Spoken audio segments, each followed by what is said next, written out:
नमस्कार, आप देखना शुरू कर चुके हैं दर्श न्यूज़ और मैं हूं आपके साथ रितेश शर्मा। बिहार में जातिगत सर्वे पर लगी रोक पटना हाईकोर्ट ने हटा ली है। पटना हाईकोर्ट का फैसला आने के बाद बिहार सरकार भी एक्टिव मोड में आ गई है।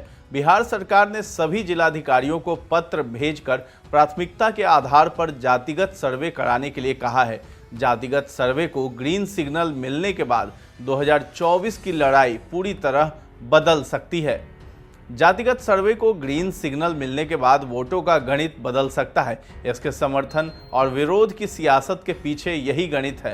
पीएम मोदी के चेहरे के सहारे ओबीसी वोट पर भारतीय जनता पार्टी यानी बीजेपी की पकड़ मजबूत हुई है। सर्वे से जुड़े आंकड़ों के मुताबिक साल 2009 के लोकसभा चुनाव में बीजेपी को जहां करीब 22% ओबीसी वोट मिले थे, तो वहीं 2019 के चुनाव में ये 44% पर पहुंच गया। ओबीसी वोट पर बीजेपी की मजबूत होती पकड़ का नतीजा ये रहा कि बिहार में लालू यादव की राष्ट्रीय जनता दल यानी आरजेडी, नीतीश कुमार की जनता दल यूनाइटेड यानी जेडीयू जैसी पार्टियां कमजोर होती चली गईं। यूपी में समाजवादी पार्टी यानी सपा की जमीन भी कमजोर हुई, तो वहीं ओडिशा की सत्ताधारी बीजू जनता दल यानी बीजेडी को भी डर सताने लगा है। यही वजह है कि वो सभी पार्टियां जिनका बेस वोटर ओबीसी है, अपने अपने राज्य में जातिगत जनगणना कराने की मांग कर रही है। जातिगत सर्वे को कमंडल और मंडल की लड़ाई की तरह भी देखा जा रहा है। ओबीसी वोट बैंक में बीजेपी की मजबूत होती पकड़ के बीच 2024 चुनाव से कुछ ही महीने पहले जनवरी के महीने में राम मंदिर का भी उद्घाटन होना है। प्रधानमंत्री नरेंद्र मोदी ने यूनिफॉर्म सिविल कोड का मुद्दा भी उठाया है। ये सब इस बात के स्पष्ट संकेत हैं कि बीजेपी 2024 चुनाव में राम मंदिर निर्माण को अपनी उपलब्धि बताने के साथ ही यूसीसी के मुद्दे पर हिंदू वोट गोलबंद करने की कोशिश करेगी। राजनीतिक विश्लेषक कहते हैं कि बीजेपी की कोशिश मतदाताओं को हिंदू अस्मिता पर लाने की होगी। इसे भांपते हुए ही बिहार की सत्ताधारी पार्टियों ने ठीक उसी तरह ओबीसी कार्ड चल दिया है, जिस तरह का दाव लाल कृष्ण आडवाणी की रथ यात्रा के दौरान प्रधानमंत्री वीपी सिंह ने चला था।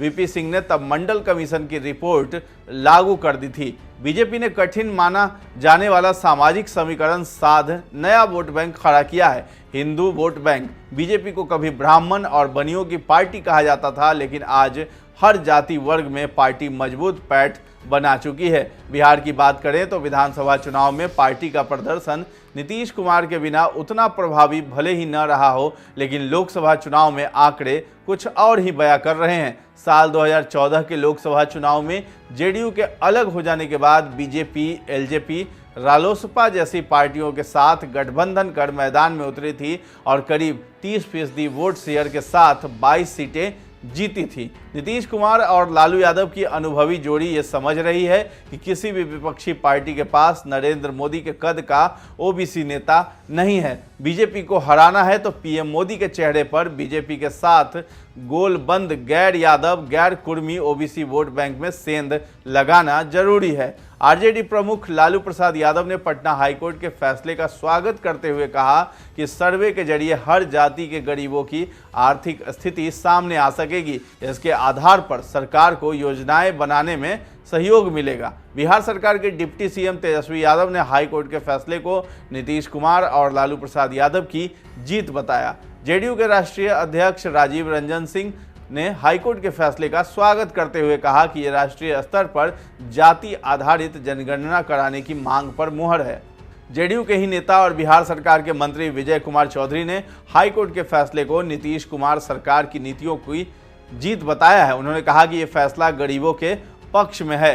क्या है बीजेपी की प्रतिक्रिया? बिहार बीजेपी की ओर से बयान जारी कर कहा गया है कि हम पटना हाईकोर्ट का फैसला स्वीकार करते हैं। हमने बिहार में जातिगत सर्वे का समर्थन किया था, लेकिन सवाल ये है कि प्रदेश में किस तरह से कानून व्यवस्था की स्थिति सुधरेगी और भ्रष्टाचार पर इससे किस तरह लगाम लगेगी। यदि सरकार की मंशा सही हो तब रिपोर्ट को सार्वजनिक किया जाना चाहिए और गरीबों के लिए नीतियां बनाई जानी चाहिए। महागठबंधन सरकार की मंशा जातिगत सर्वे के जरिए समाज को बांटने की है। अब आइए जानते हैं बीजेपी जातिगत सर्वे के विरोध में क्यों है।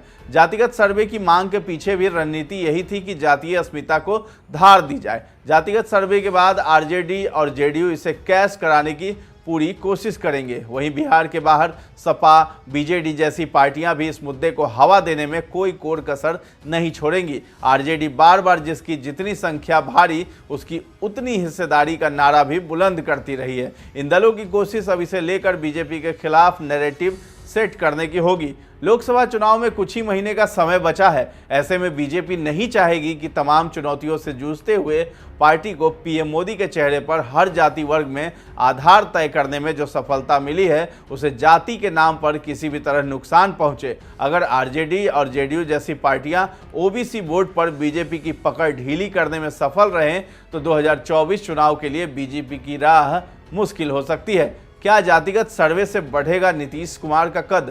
जातिगत जनगणना की मांग कई पार्टियां कर रही हैं, लेकिन जातिगत सर्वे शुरू करने की पहल सबसे पहले बिहार में हुई। इससे नीतीश कुमार का कद राष्ट्रीय स्तर पर मजबूत होगा। बार बार खेमा बदलने के कारण नीतीश कुमार की इमेज अस्थिर नेता की बन गई थी। ऐसे में विपक्षी गठबंधन की मुंबई में होने वाली तीसरी बैठक से पहले पटना हाईकोर्ट का जातिगत सर्वे शुरू कराने का यह फैसला नीतीश कुमार के लिए संजीवनी साबित हो सकता है। नीतीश कुमार खुद भी ओबीसी से ही आते हैं। ऐसे में पूरे आसार हैं कि अब वे जातिगत जनगणना की मांग को लेकर बीजेपी को घेरने की कोशिश करेंगे।